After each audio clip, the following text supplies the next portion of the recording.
All right, now y'all listen to me. We've had this discussion before, and I told you that this was a ripple effect, right, through the economy.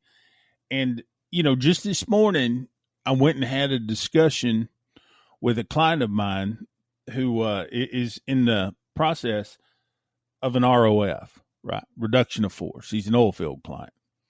And most people don't want to sit there and agree with me and say that this is happening, but this is happening.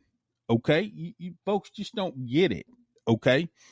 Now, there's a lot of people out there with blinders on their eyes, and they just want to sit there and say that, oh, well, this ain't going to happen. This can't happen. You don't know. You just don't know economics. You know what? Okay. So maybe I don't know economics. Okay. That's my wife that knows economics. Okay. She went to school for economics. Now she's a public school teacher. But what I do know is what I see. Okay. And what I mean by what I see are the practical implications of life as it is out here in the real world. Okay. And just this morning, I had a conversation with one of my clients who was talking about a reduction of force, ROF. It happens. Okay. Look, this whole drill baby drill thing is fixing to turn into stack baby stack. And ain't nobody listening to it.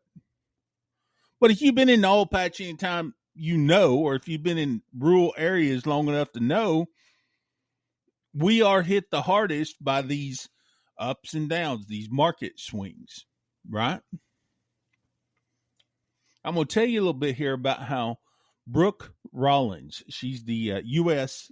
Agriculture Secretary. Okay. Did y'all hear about how she went out there yesterday? I guess it was.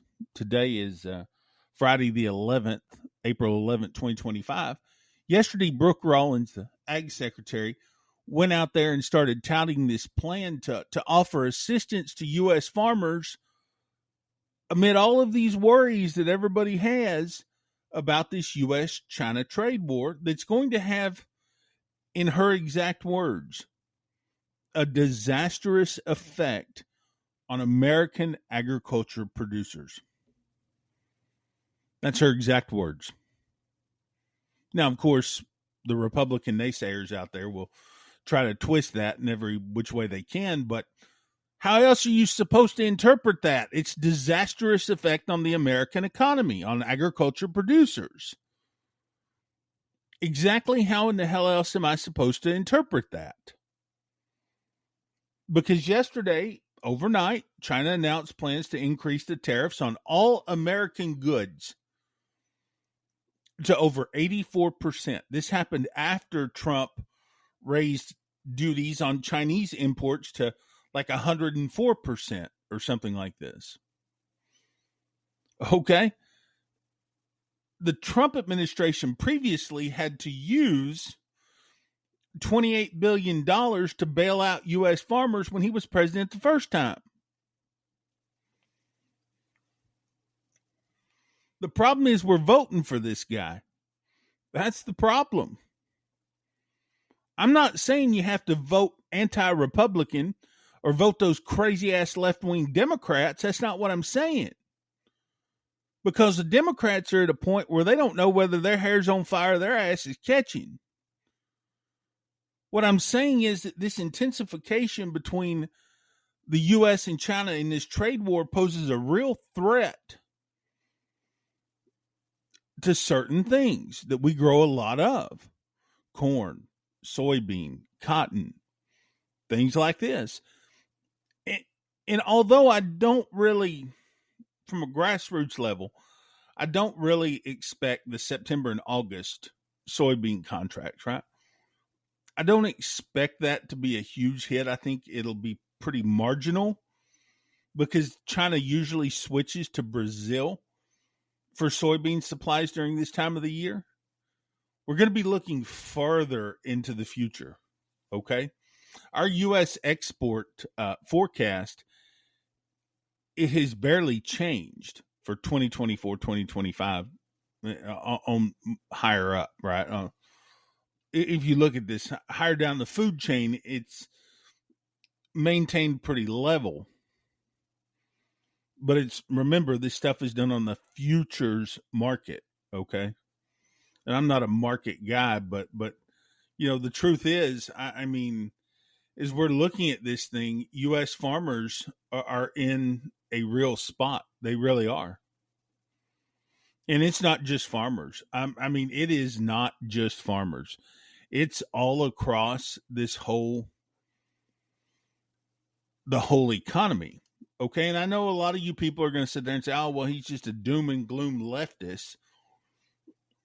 I'm really not. I'm really not a doom and gloom leftist here.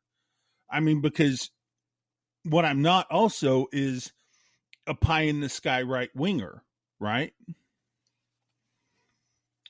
Like you, I'm somewhere in the middle.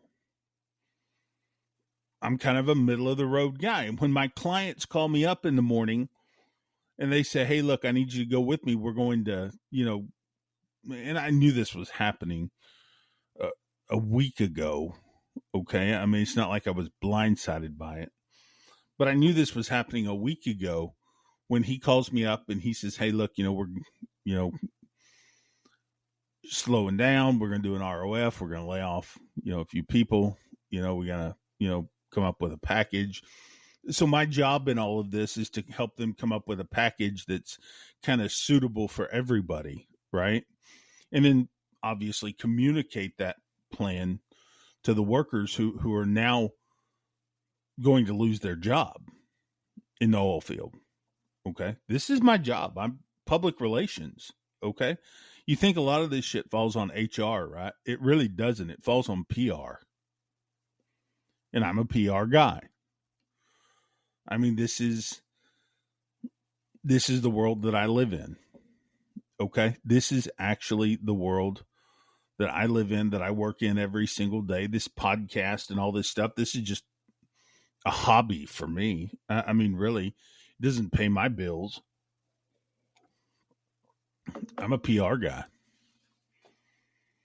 Really. I mean, here's what I need you to understand. If you're listening at this podcast, these tariffs are making life much more expensive for the farmer, for the oil field worker, for these people that we had to go and deliver ROS to this morning with their paycheck. It's true. I mean, I get so saddened really I do, when we have to go and we have to look these people in the eye and we have to say, look, you know what? This company, it's a service company, laying off people, scaling back projects. I'm on the inside of this world. And don't you for 1 minute think that, for those of you watching on camera, don't you for 1 minute think that I'm just some heartless bastard of a PR guy. I understand you guys got families. I understand a lot of you guys are wearing blinders over your eyes. I get it. Because yesterday, you didn't have a hint that your job was going to be cut today. With your paycheck, there was going to be an ROF. You had no idea. And that's not your fault. I feel horrible for you guys. I really do. Because when you go out there and in your check, when you see me walk in to your office to a tailgate meeting, yeah, I see the look on your face. When you see my fat ass walk in there, I see the look on your face. I get it. And this stuff is hurting you guys. This stuff, I get it. You got bills to pay. A lot of y'all hadn't been in this industry too long. A lot of y'all pretending like you're experts in all this. A lot of y'all talking about save your money now for a rainy day. But you better save a whole hell of a lot of it. I mean, it's just that simple. And when I start hanging around, usually nothing good is going to come out of it because the HR people aren't brave enough to come out there and look you in the eye.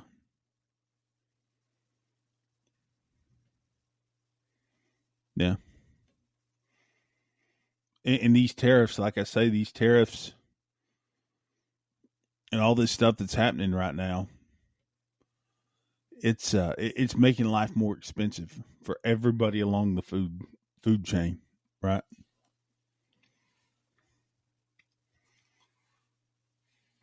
I mean, this is a double whammy of how tariffs affect our farmers, how tariffs affect the oil and gas business, how tariffs affect the suppliers.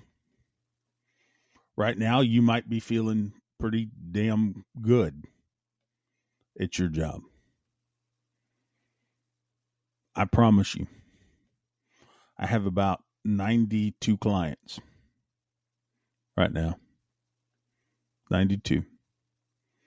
At least half of them are preparing for ROFs, layoffs. That's what they got me for.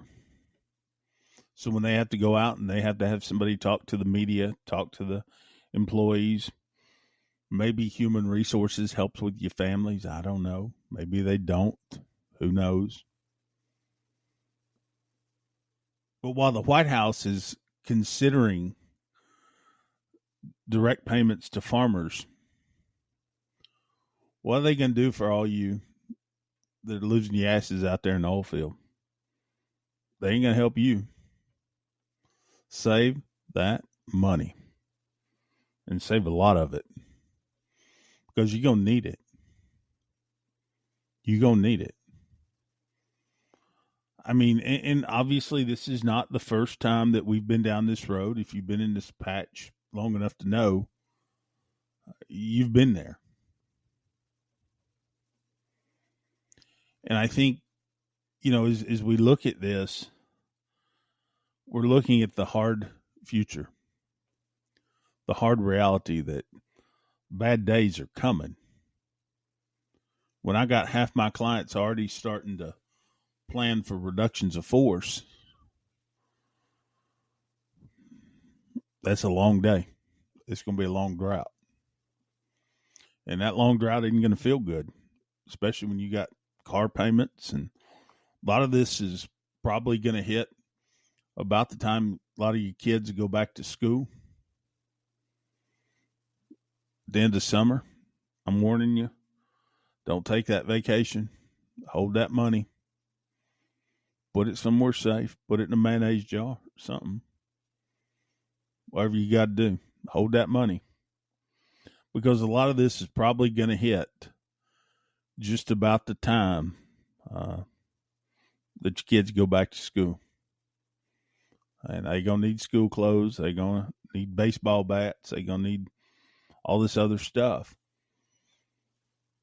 And I'm telling you that when my clients start preparing for these ROFs, and they do this a lot, I've already gotten media requests from people asking for interviews and stuff like that.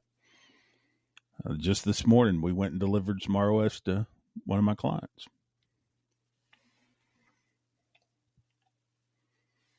The world is not in a good shape, and the thing is we voted for them. We voted for them. Yeah, we did. We voted for them. I mean, what else are we supposed to do? I mean, what else are we supposed to do? And I think one of the things here that we should really talk about are the Canadians and how the Canadians are looking through this market volatility, right?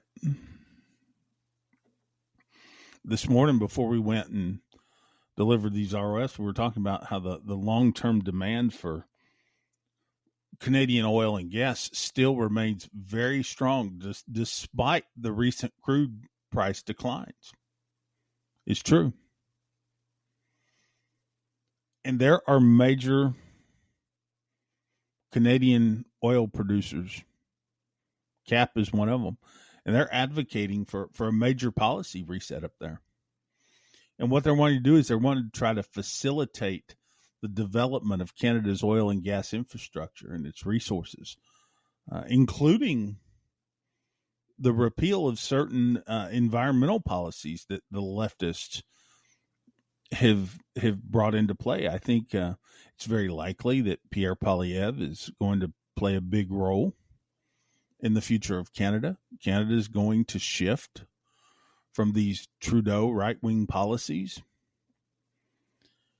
and they're going to, or left-wing policies, these Trudeau left-wing policies, and they're going to go more right with Pierre Poilievre. And I think that this only emphasizes Canadian resources and how American buyers are still in the market for this.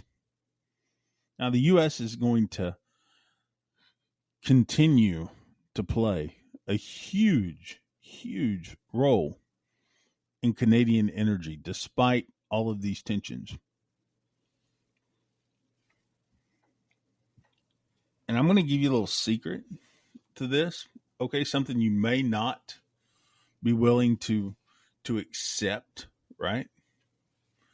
Is because as crude prices are dropping every single day, Canadian oil and gas executives and investors and analysts, they really do believe that the sector up there is battle tested. And in some ways it is.